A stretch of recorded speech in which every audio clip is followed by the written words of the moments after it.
کون عزت پائیں گے؟ کون عزت کا باعث بنیں گے؟ جن کے عمل میں تقوی ہوگا۔ اور کون ذلت پائیں گے؟ جو متکبرین ہوں گے، جنہوں نے تکبر میں زندگی گزاری، جنہوں نے خود کو اللہ کے برابر قرار دینے کی کوشش کی۔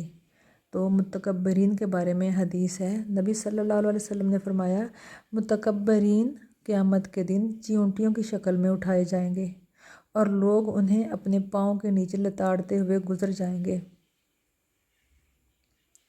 استغفر اللہ۔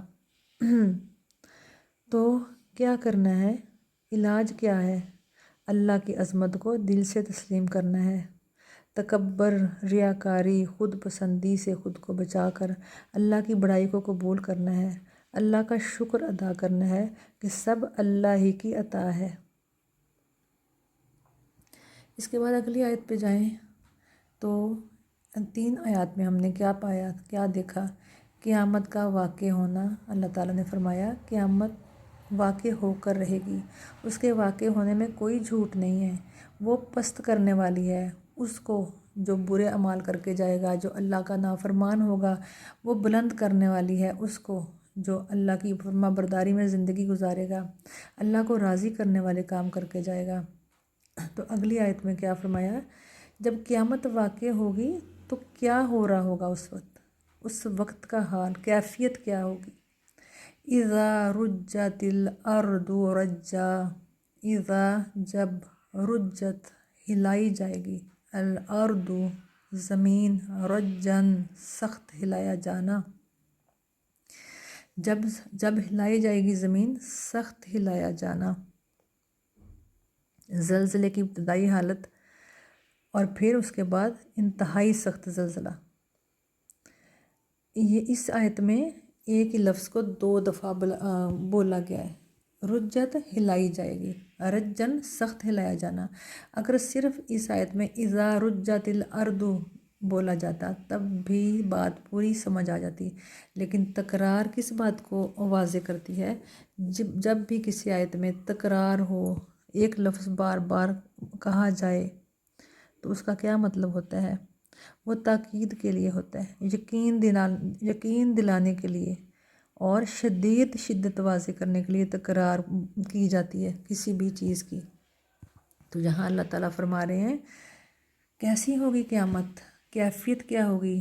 زمین سخت ہلا دی جائے گی، سخت زلزلہ آئے گا۔ اور آگے فرمایا وَبُسَّتِ الْجِبَالُ بَسًّا، اور چورا چورا یا ریزہ ریزہ کر دیے جائیں گے، الجبال پہاڑ، بسن ریزہ ریزہ کیے جانا۔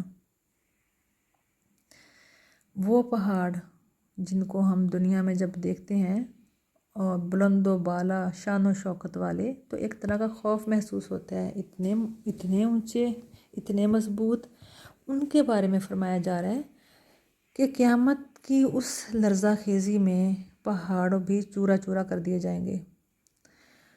یہاں جو بسا لفظ بولا گیا ہے، بسن، چونکہ یہ جو عرب تھے، قرآن عرب پہ نازل ہوا، عربی زبان میں نازل ہوا۔ عرب چونکہ ان کا پیشہ تھا بکریاں چرانا، ریوڑ ہانکتے تھے، تو جب عرب ایک ریوڑ کو ہانکنے کے لیے اس کو چلانے کے لیے بولتے تھے بسا بسا، تو اس بسا سے پھر ہمیں یہ سمجھ آتی ہے کہ ریوڑ کی طرح پہاڑ چلتے ہوئے محسوس ہوں گے۔ استغفر اللہ۔ قیامت کی ہولناکی ہے کہ زمین ہلا دی جائے گی، سخت ہلایا جانا، سخت زلزلہ ہوگا، اور پہاڑ ایسے چلیں گے جیسے کوئی ریوڑ چل رہا ہو، ایسے چورا چورا کر دیے جائیں گے کہ وہ ہو جائیں گے کہ اگلی آیت میں اس کو مزید واضح کر دیا، فَكَانَتْ هَبَاءً مُنبَثًّا، تو ہو جائیں گے وہ کیا، کون ہو جائیں گے؟ پہاڑ ہو جائیں گے، ہباءً گرد و غبار، منبثا منتشر۔ کیا کیفیت ہو جائے گی پہاڑوں کی؟